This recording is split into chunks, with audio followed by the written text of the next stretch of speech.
Good morning. Hello. Hi. How are you? I'm very good, thank you. Yeah, how are you? I'm good. I'm good. So I think we can begin today's session. Yeah. Okay. Mhm. I hope others will join by the time we open the class. So Mhm. yeah, let's sit comfortably wherever you are sitting. Right. Keep the back and neck straight and very gently close your eyes.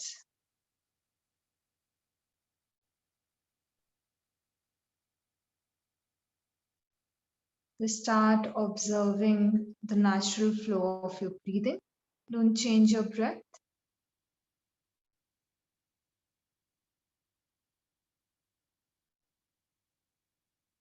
Observe the breathing as it is.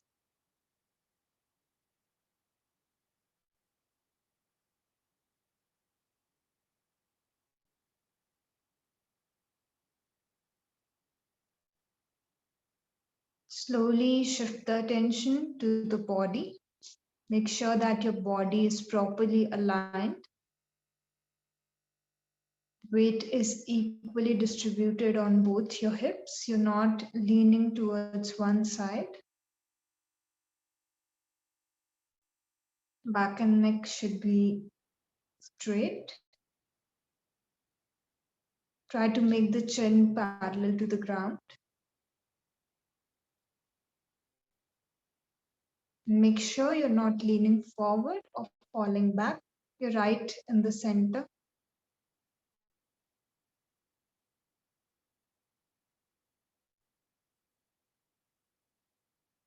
Body is relaxed. There is no stress in any part of the body.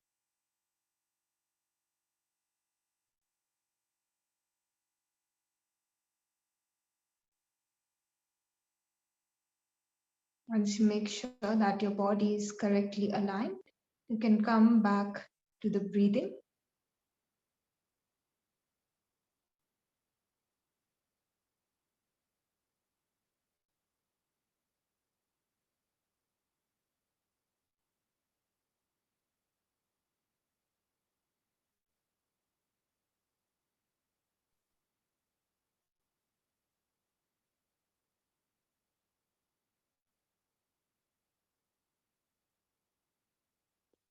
Slowly begin to deepen your breathing.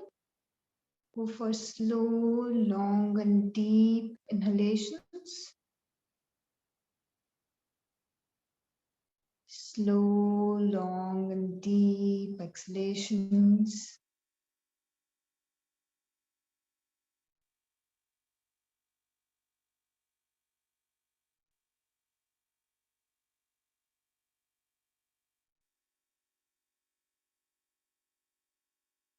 And with each exhalation, release any stress in your mind.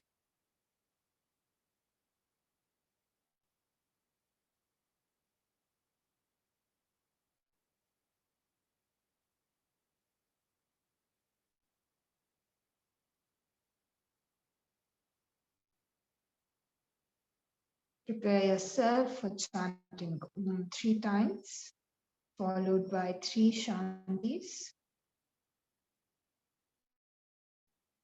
Inhale deeply for Om.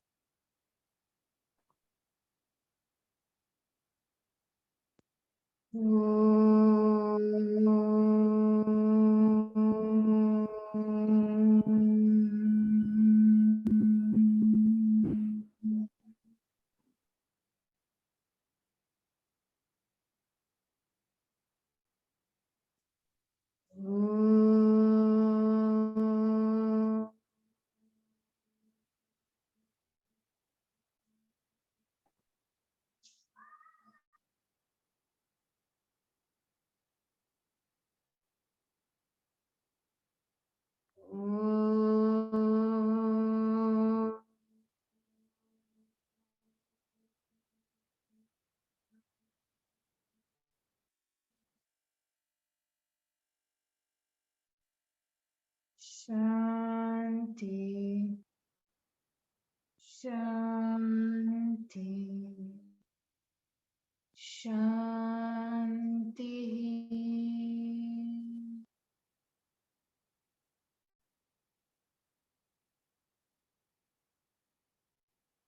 Just feel the vibrations.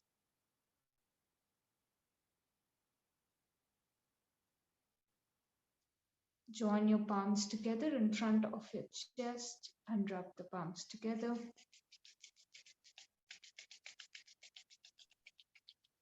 Keep them on your eyes. Very slowly, while blinking and looking at the palms, begin to open up your eyes. Come back with a smile. And namaste to everyone. Let us begin today's session. So before we start today's class, let me very briefly introduce myself. My name is Soumya and I am your philosophy and pranayam teacher. So we'll meet twice in one day, right? Classes, right? And I'll be teaching you this theory subject, which is going to help you in understanding what yoga is, and also trying to, change the way in which you perceive yoga, and that you can incorporate in your asana classes, your pranayam classes, meditation classes. So this class is overall going to help you to, get some things that you can implement in your life, right? And once again, before I start the philosophy classes, I always like to say this thing that philosophy classes are not something which are meant to go against your belief, right? So if anything you feel that it's not in sync with what you believe in, you can keep that aside and just take whatever you like.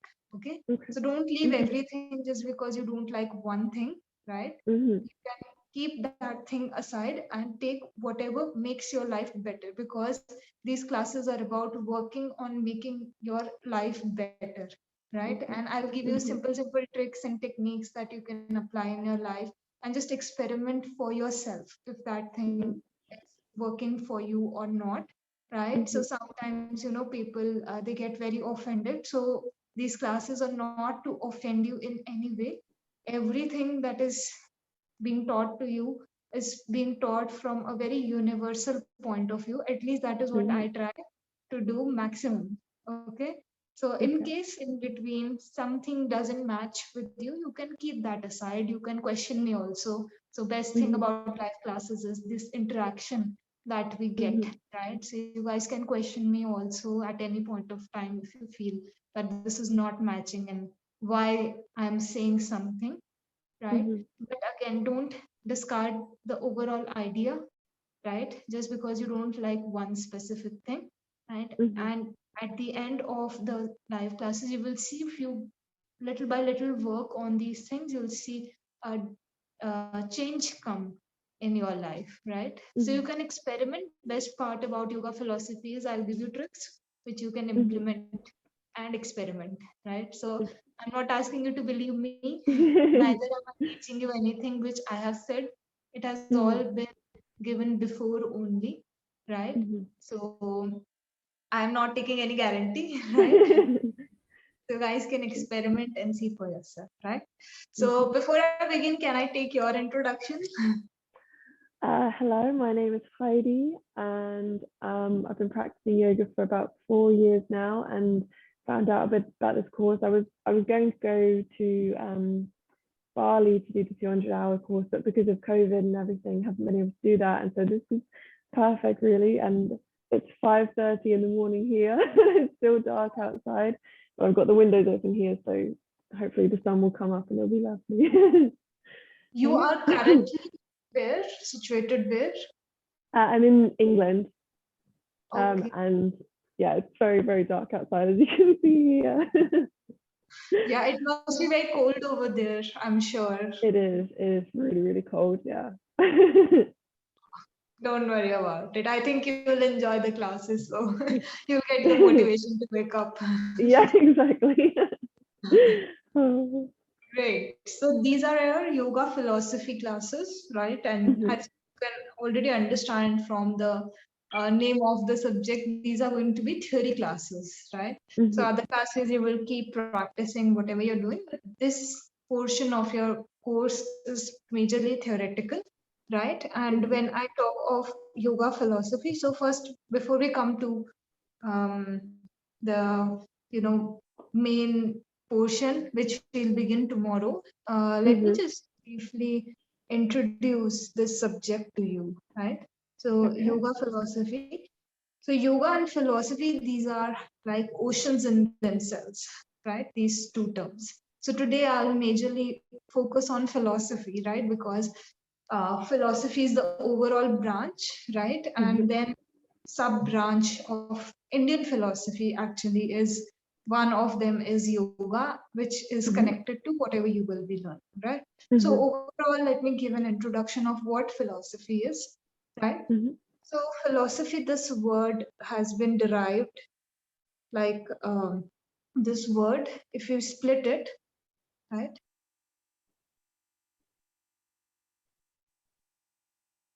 It can be divided into philo, Philo, philo, which means love, right?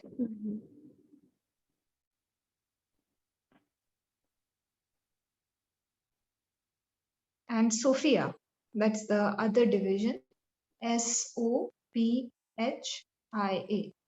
which is wisdom. So now you can see the overall term philosophy, it is love for wisdom.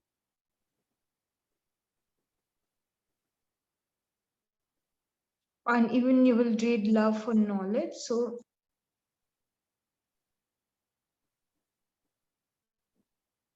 right? So when you see philosophers, when you see their photos, you'll see generally they have their glasses on and they and trying to comprehend something which can be understood but isn't that easily understood, right? So they delve very deeply into a particular subject or a particular thought, right? And that is what philosophy is all about. It's because they love the knowledge so much that they delve so deeply into understanding the things, right? And you will see Western philosophy mostly, philosophy. First, let me come to the question why philosophy, then I'll come to the categorization. Okay, so we need to understand why this whole thing started happening and why are we studying this, what is the point? Right? So, as human beings, we have always been very curious. You're put in a new situation, a new environment, and you try to make sense out of it. And it is only us humans who do that. All other species, they're living in the way they need to exist and they never really question. So, this higher ability of the mind, where we question whatever is around us, is only a quality that a human being has, right? So initially we were, if you see the evolution also, initially we were too focused on just acquiring the food, the shelter, right? Our basic needs we had to fulfill, right? So we didn't have time to think about all of these things. All we had to do was pick up certain skills which helped us to survive, right? And as evolution took place and we were more secure about these things, we started settling down in a particular place, we had a community around us, right? So and food was more easily available. That is when you will see that people started questioning, they started delving into certain questions which were beyond the survival questions, right? So philosophy mostly you will see deals with trying to make sense of everything around you. And in that attempt, right, you are also trying to make sense of how you fit in. And if you go more deep, philosophy is trying to make sense of who you are, right? So Indian philosophy mostly touches upon this question, who you are, why you are here, and what is the purpose of your existence.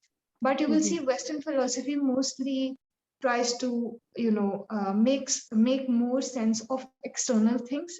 If I speak overall, I'm not saying it's not spiritual, but Indian philosophy is more spiritual in nature. So when you Indian philosophy, you will see a lot of questions are being asked over here, like what is your own purpose, right? So it's only when we were able to fulfill our own basic needs that the mind got the space to question these things, to try to understand everything that was around us and within us, right?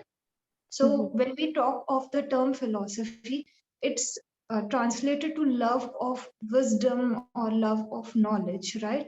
And Western philosophy mostly embodies the meaning love of knowledge, right? They try to um, read and try to acquire as much understanding as possible. Over there, that is more dominant. I'm not saying it's not touching upon other things, but that meaning is more relevant when you come to Western philosophy.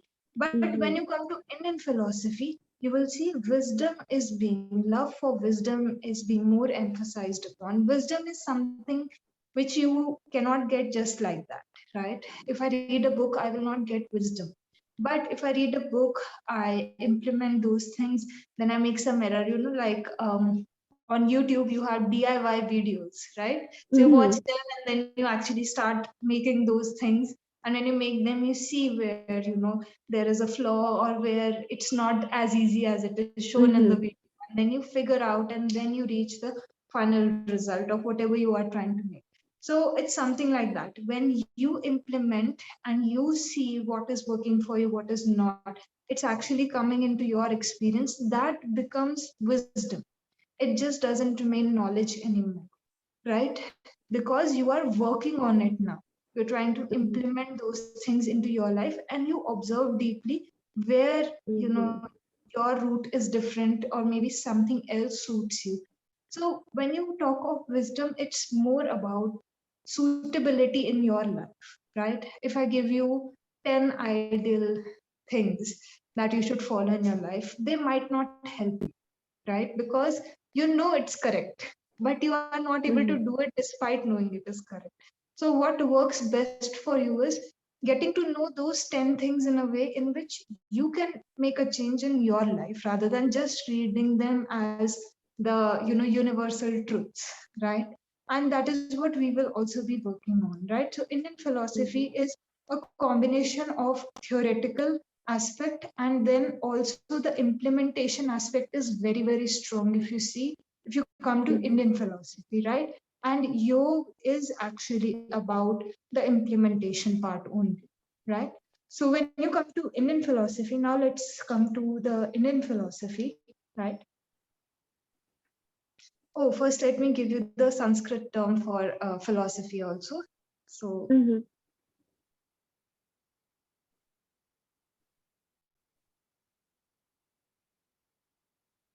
right. So darshan, Darshan,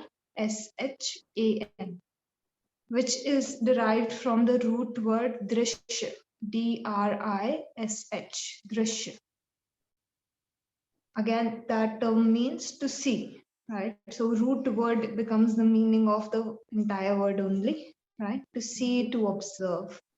So when we talk of language, if I translate one thing from one language to the other, you will generally see it loses some essence of the word, right? As soon as I translate it. So darshan, this word we use when we talk of yoga, we say yoga darshan. Okay. So when we say yoga philosophy, again, because of the translation, it lost some of its essence. So darshan, that is why I'm explaining the term darshan also. So darshan means to see or to observe. Now, the quality of darshan is that you cannot see and observe what you are trying to see and observe through your naked eyes, right? So this word, essentially has this hidden meaning within it, where it is asking you to observe, but you cannot observe it in the way that you have been trained to observe things, right? That is why yoga is studied, because it's telling you a way of training yourself to see something which cannot be perceived through the naked eyes, right? So your whole point of perception, it is turning it around and changing it, right? That's the whole thing that's happening when you see through the yoga darshan from the yoga perspective, right? So it's to utilize the higher ability of the mind, to observe something which cannot be seen. So that is why we call it yoga darshan. In Hindi, you will see yoga darshan, it's called, right? So you are, whenever you see something, you are first thing separate from it. Okay. One thing that if I normally also take an example, right now I'm looking at the screen, so I am not the screen, right? So one thing is that I am the observer, and then there is an object to observe. These are two things which again require this darshan thing to this entire process to take place. There are three things that happen overall. One is the person who is observing. Okay, so you are going to observe, right? Now, what you are going to observe, that depends, right? So we are going to see what you're going to observe as the classes proceed, right? So every day when we implement something new, we will see that we are observing something different, right? So that entity is separate from you. Okay, so when you observe your thoughts, you are not your thoughts. Okay, so there is this uh, immediate distinction between the two, right? So you are there, the object is there. And this process that you are utilizing to observe the object, that is what darshan is. The process is darshan. Okay, so it's like putting on specs, right? Which help you to see something. Okay, so it's the process which you are going to undertake to observe something, right? So if we come to Indian philosophy, again, there are two ways in which the Indian philosophy is divided. So you can just make a chart.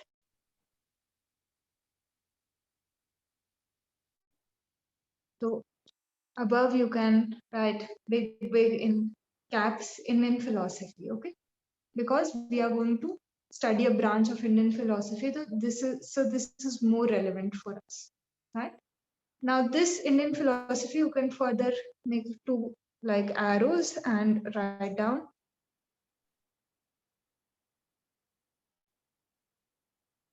orthodox in one place and heterodox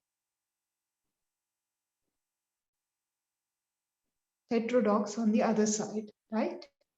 The overall categorization is orthodox and heterodox.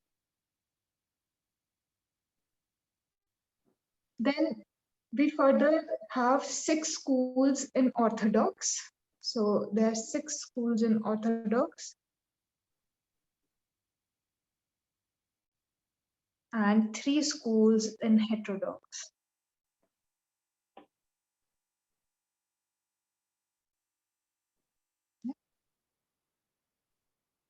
So difference between orthodox and heterodox, first let me tell you why it is categorized in this way.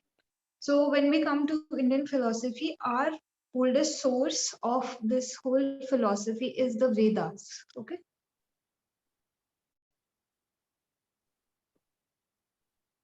Vedas, Vedas. So all of the philosophy that you will read in with context to Indian philosophy, it's having its main base in the Vedas. These are the main texts that we consider, on the basis of which we have further, categorized the vision. So each school has its own way of seeing a particular thing, right? So Vedas are 4 total. They are 4. This is just for your knowledge, okay? And these Vedas, when we come to the orthodox schools, whatever the Vedas are saying, they are directly accepting it. Okay, they are not questioning anything. They are saying that, okay, whatever is given in the Vedas, it is true. And then with the things that are stated in the Vedas, they are further, giving a way of viewing the final goal, right? Whatever you are trying to achieve, the final goal, which is being free from all the sufferings of the human existence. So there are different ways of viewing that. But whatever the Vedas have said, it's not questioned in orthodox schools, right? When you come to heterodox schools, it's not that is questioned or denied, it's just not accepted. Okay, it's not like questioning it, saying no. Heterodox schools are more about getting it on your experience, right? So whatever you experience, they say that should be your truth. So whatever is like, they're not accepting the book as it is, the 4 books as they are. They're saying that we need to find our own reality. So they are not denying the books. They are just saying that you can walk on your own path and see. Okay. So Orthodox and Heterodox, on this basis, they are divided, right? Then Orthodox, like I told you, there are 6 further schools. So let me see if I can just share my screen and just show you.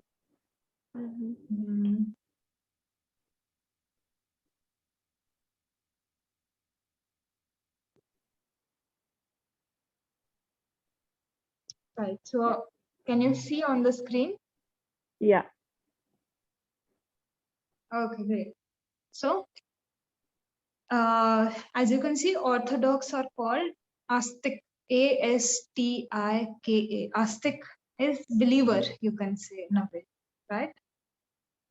And Nastik, heterodox, is non-believer, Nastik, right? So it's not believing in whatever is given as it is, right?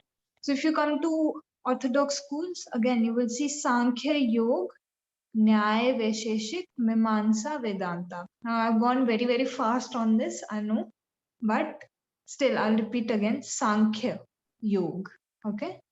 Nyaya, Vaisheshika, right? And Mimamsa and Vedanta, right? So Sankhya is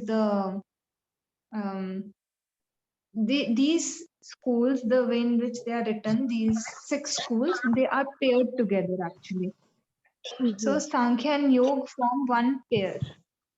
Okay. Nyaya and Vaisheshik, they are one pair. And Mimamsa and Vedanta, they are one pair.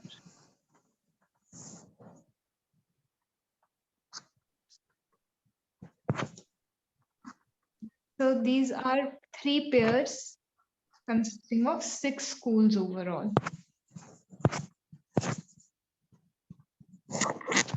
So can you write them down? Then let me know, I'll explain further.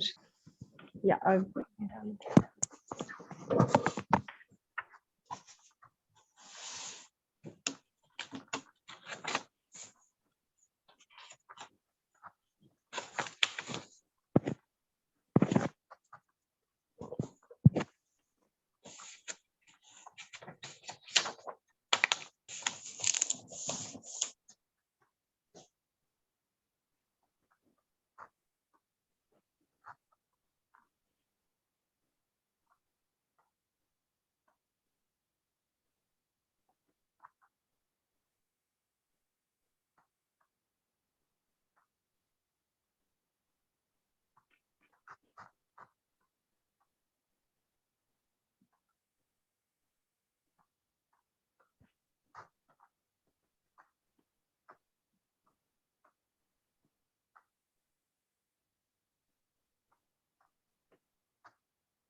Once you write this down, just let me know.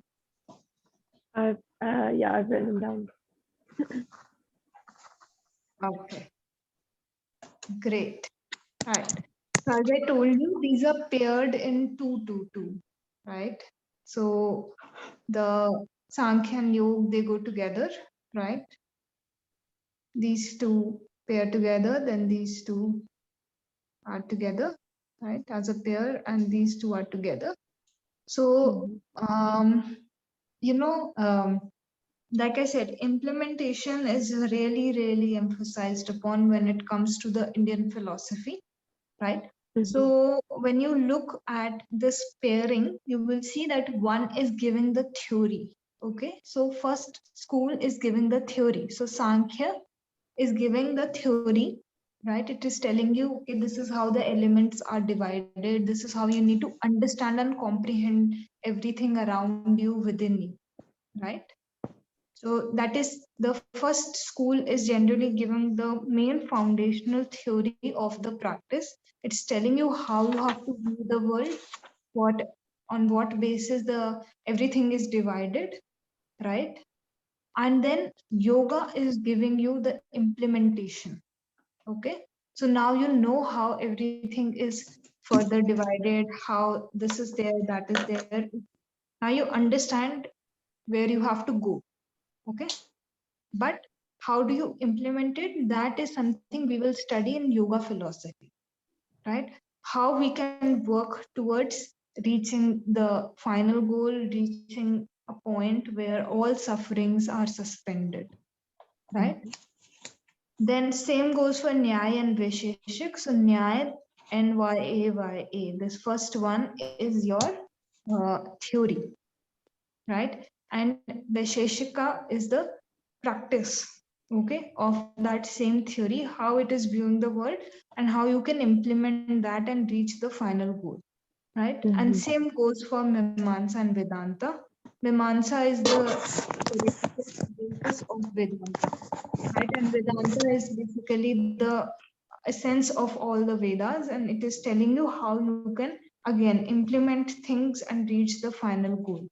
And for us, the first two schools are the most relevant. And in these classes, you will cover yoga philosophy. So if you want, if you like it, if you think that this is something that will suit you the best, then you can go ahead and read about Sankhya philosophy, Mhm. right? So that your theoretical depth in that subject increases, because a lot of things are directly accepted by the yoga philosophy, which Sankhya says. So if Sankhya is saying something, yoga philosophy is directly accepting that thing and then giving further things that you can do, right? So if Mhm. you like the yoga philosophy, whatever yoga philosophy is talking about, then you can uh, deepen your knowledge by reading Sankhya philosophy, right? Mhm. Then when we come to the heterodox schools, these are separate schools, right? So first is Buddhism, then Jainism, and then Charvak. These three schools under the Orthodox school. So these are mostly like if you read about Buddhism, right, or if you have ever practiced Buddhism, so you will see that they are more of the belief that whatever is happening to you or whatever your experiences, that is your reality, right? If you read few quotes of Siddharth Gautam also, all of these things, right? So you will see he has also emphasized on your own experience, and that becoming the basis for you to decide what is real and what is unreal, right? So he has emphasized in his teachings a lot on the direct intuitive understanding that you get when you observe something, right? So Buddhism, same is with Jainism. There are a lot of practices that you will see help you to directly, become put basically puts you in the observer position, right, where you can observe whatever is going on. And Charvak also, Charvak was a philosopher who believed that you only have one life. Yeah, so you would have heard you only have one life. So he was of that point of view, right? So he has given his philosophy based on how you can lead this life and enjoy this life. So his main goal was how you can make the most of this life, right? So he has given certain set of rules and ways of conducting yourself in which you can make the most out of what there is, right? So these schools are more about the implementation is very very strong in these schools, right? You will find theory also, but implementation is quite strong when it comes to these three schools, right? So any doubts so far in anything that we have studied? Were you able to note down everything? I hope you didn't miss on anything. Yeah, I think so. Could you just go over what you said about Buddhism and Jainism again? Because there was some crackling and I couldn't quite hear. Which one? Buddhism and Jainism. Yeah, Buddhism, Jainism, and Charvak, all three are more, implementation is very, very strong in all these three. You will see this Mhm. thing that even Siddharth Gautam, Buddha, if you read the quotes also, he has emphasized on the experience. And he has said that Mhm. should become your basis of the understanding of your truth rather than what is being told to me that this is Mhm. true, this is true, this is how it is. He said that whatever comes in your experience, that is true for you, right? And if I tell you anything, that is not true for you because you have not experienced that thing. So heterodox schools were more of the belief that let us try, experiment, and not validate the Vedas for what they are. And that is what heterodox is all about. That is what I told you. Not accepting the Vedas, not denying the Vedas, but just going through your own experience on your journey. Yeah. Right? Thank you. So, Catherine, I hope you are able to get everything. I know you joined a little bit late. Yeah, I'm sorry. I did a mistake in the time zone. I thought it starts later. But I got it, yeah. Yeah, we were just discussing philosophy, so you can watch the beginning portion of the class. It will be uploaded on YouTube, right? Then this will make more sense to you. So we had come to what is philosophy, why philosophy, right? And then now we have come to the Indian schools of philosophy because these are your yoga philosophy classes, right? So yoga is one of the Indian schools of philosophy, right? So right now the image that you saw, that was the Indian schools of philosophy, various classifications, and we are going to study only one portion, right, which is yoga in the upcoming classes, right? So if you're not able to understand anything at any point of time, just let me know, okay? Awesome, great. Okay, so now that we have studied the main what philosophy is and why philosophy, let's briefly touch upon our main subject, okay, which is yoga, right? So from tomorrow we will study what yoga is in depth, right? But for today, let's just have an introductory, like this term, this is very easily used and interpreted in a very naive manner these days. So let's go into the deeper meaning of what yoga is. So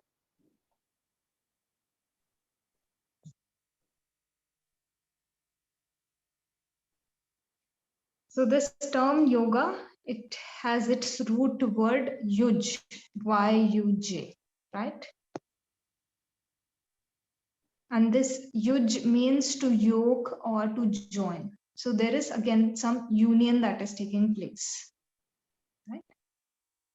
And you know what thing, like I said in philosophy also, when you are looking at something, it is separate from you, right? So when two things join, there are two things that are there. There is union between two things. There cannot be one entity only. There are two entities which are coming into union, right? And this final stage is what yoga is. This stage of union is what yoga is. Everything that you are doing before this, so asana practice, pranayam practice, your meditation practice, this is the process, okay?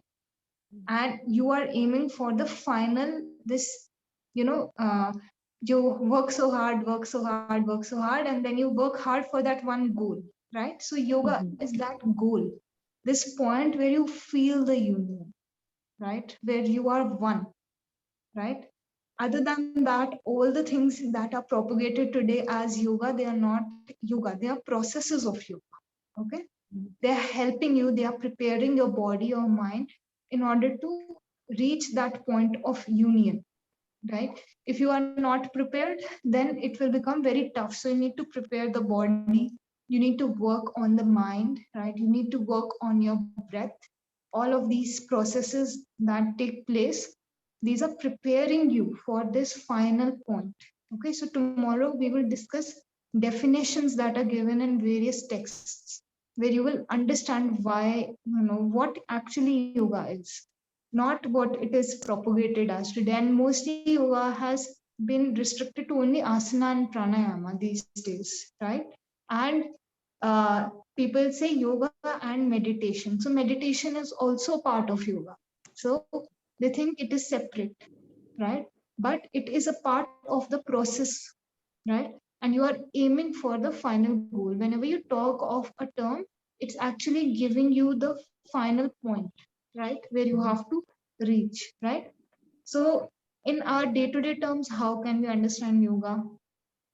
It's the union on a very, very uh, um, relatable level. It's the union of your mind and your body. So whatever I'm thinking, at least I'm able to do it, right? Suppose I'm thinking something else, right? And I'm not able to do that thing in my life. That will create what?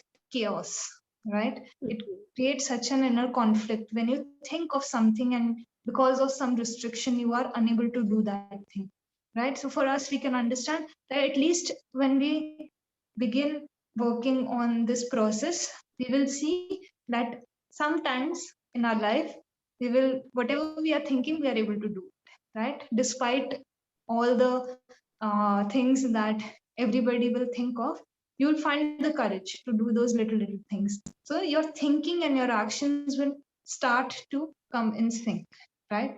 Which will give you a greater sense of satisfaction, right? So as kids, whatever we are thinking, we do them, those things, right? So we say kids are very happy, right? Just because they don't have to think so much, right? Whatever comes in their mind, they do that. If they feel like eating, they will come and say, we are hungry, right? But when we grow up, we start getting out of sync. Now we are thinking things, but we are unable to act upon them for some reason or the other. So it causes a lot of dissatisfaction, right? So one thing is this. So on one level, you will experience it in this way, right? Your mind and your body, they will start getting in sync. You will also begin to observe for us, our breathing also gets in sync, right? So however you think, your breathing will change, right? So this you will touch upon very deeply in your meditation classes, but I'm just giving little bit for our understanding. So whatever you do, your breath becomes in sync. That doesn't mean if I move my hand, I will inhale, exhale, right? It means that whatever my breath is finding appropriate, right? So I can take 4 steps and still keep inhaling, and then take 4 steps and still keep exhaling, right? So there your body will find its own sync, basically. You can take 1 step and do both inhalation, exhalation, right? So it's totally like it depends on who it is, right?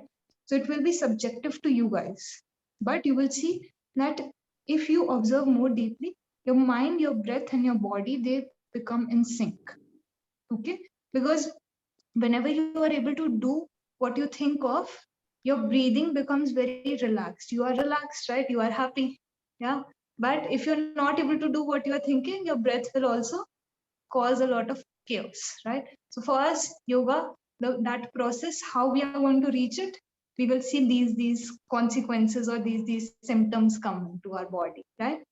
Then on a much deeper level, what you guys will see, that there is some inner voice that you all of us have, right?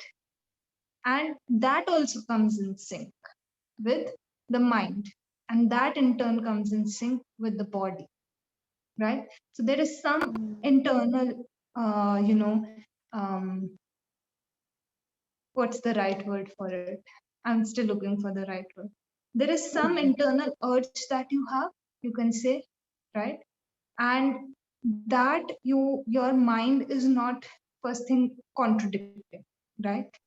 Okay. And when your mind is not contradicting it, then easily it is able to come into action.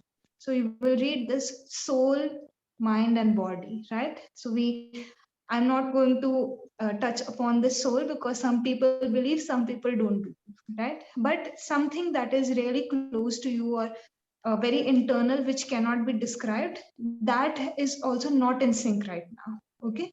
So that deeper thing is coming in sync with the mind you can still observe, right? And then mind is coming in sync with action. Okay. So on these 3 levels, you will begin to see a sync when you go through this entire process of yoga, right? And last thing, when you see on a very technical term, it's the individual consciousness which is coming in union with the universal consciousness. Okay. So I'm not saying that you believe in this god or that god. It's just 2 energies. One is higher than you and one you are. Okay. So you cannot deny your own existence, right? So even if you don't believe in the concept of soul, that's okay. You you have some energy, right? And that is coming in sync with the nature around you, you can see, right? So nature also we can observe. So very easy way to understand. There is a higher force than us. Nature is a higher force. We as human beings, we think it's a smaller force than us because we can exploit it very easily, right? We have control over it. But no, when nature came to its own, like when nature said that no, now you are abusing me too much, it stopped everything. We all went in lockdown when COVID came, right? So we are not above nature. Whenever nature wants to, you know, put a full stop, it can, right? So you can say when you become more in sync with your environment and the nature, right? When you're very close to nature, you will observe little things, you know, that are taking place, and that helps you to see how much out of sync you are, right? So when there is sunrise, most of us don't wake up, but it is the body's natural tendency to wake up at that point of time. But now, because we have changed our lifestyle so much, we are away from nature, we do not wake up, we sleep very late, right?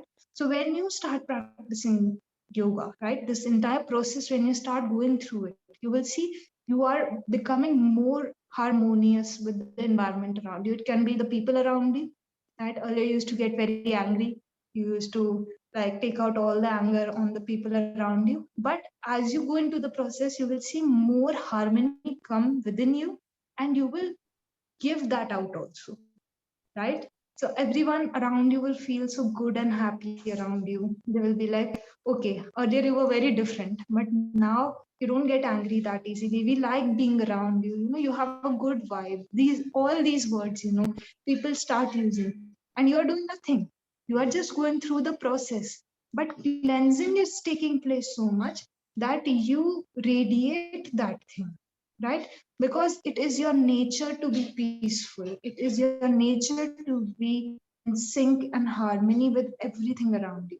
So your life is going to change in this way. When you go into the process of yoga, you will see people around you earlier used to have a lot of conflict and fight, but your life is going to change in that way, that you get in sync with all the people around you, with your own environment, and then it will increase to such a level where you are able to do for the happiness of everyone around you and everything around you. You know, you're able to be more in touch with the nature around you. You do not have to go anywhere, right? You do not have to go close to nature to feel that peace. You can attain it where you are, right? And that is what these classes are going to be about. You're going to do the same actions, but now your intentions will start to change. And as your intention changes, intention counts a lot. If your intention changes, you will see that everything changes. You will do the same thing, but intention changes. It's like scolding a kid who is running towards the fire, right? So kid is very fascinated by the fire, right? But when you know, if your child is going to touch that fire, they're going to get hurt. So you scold that kid, right? Why? Because you know it's not good, right? So your scolding becomes very different when you are scolding a child, because you are scolding out of care, right? You're doing the same thing. You're getting angry and you are scolded. But now the intention is care, not hurting someone, right? So this is how your intention is going to get changed in every little thing that you do. And you will see how you are incorporating this more and more into your own life, right? So for us, this subject is going to be relevant in this manner, right? Any doubts from any of you? Any questions? No questions? No. Okay, great. So you have your Ayurveda class next, therapy class next. So I will leave you timely. I'll leave you guys timely. So let's close today's session. We'll just chant a short mantra, right? So I'll give some time after repeating a sentence. So you guys can repeat that, right? I'll give a pause, right? And from tomorrow, we will do this more and more so that you guys can remember easily. All right. So let's sit comfortably wherever we are sitting, and very gently close the eyes. Keep your back neck straight.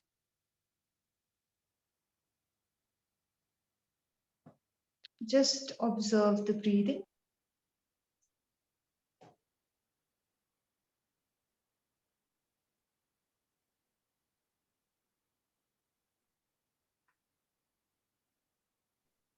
We'll just chant one time together, and then we'll chant the Shanti Mantra. Inhale deeply for Om.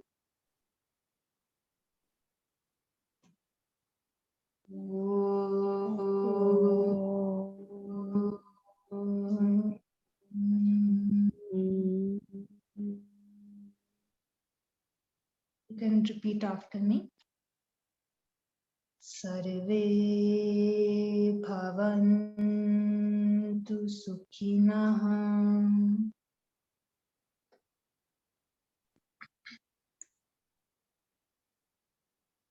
Sarve santu niramat.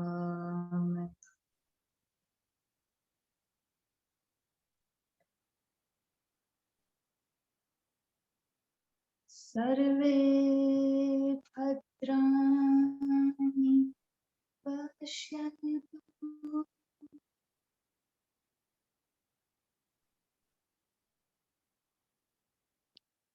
ma kaschit dukhabhat bhavet.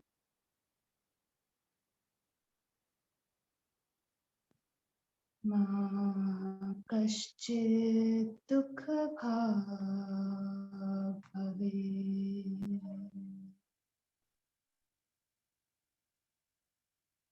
Let's inhale deeply for Om together.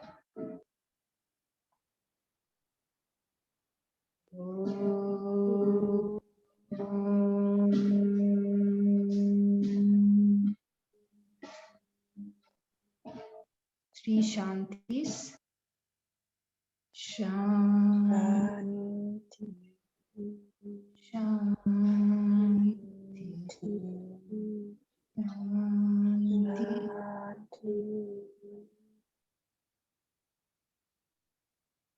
Just feel the vibrations. Join your palms together in front of your chest and just bow down. Let's begin our day with a sense of gratitude. Just a small thank you for everything that we have.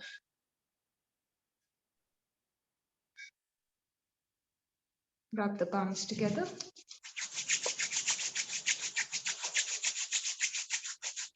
Open on your eyes. Very slowly while blinking and looking at the palms. Open up your eyes, start coming back with a smile. And namaste to everyone. Namaste. Namaste. So I will see you all for your pranayam class, which is 3 p.m. IST, right? So you guys can calculate that time. And I'll post this prayer on the group so that you guys can read it also. You get a little bit more idea of what I'm chanting. And then we can work on this mantra, right? So bye-bye, take care. And I will see you.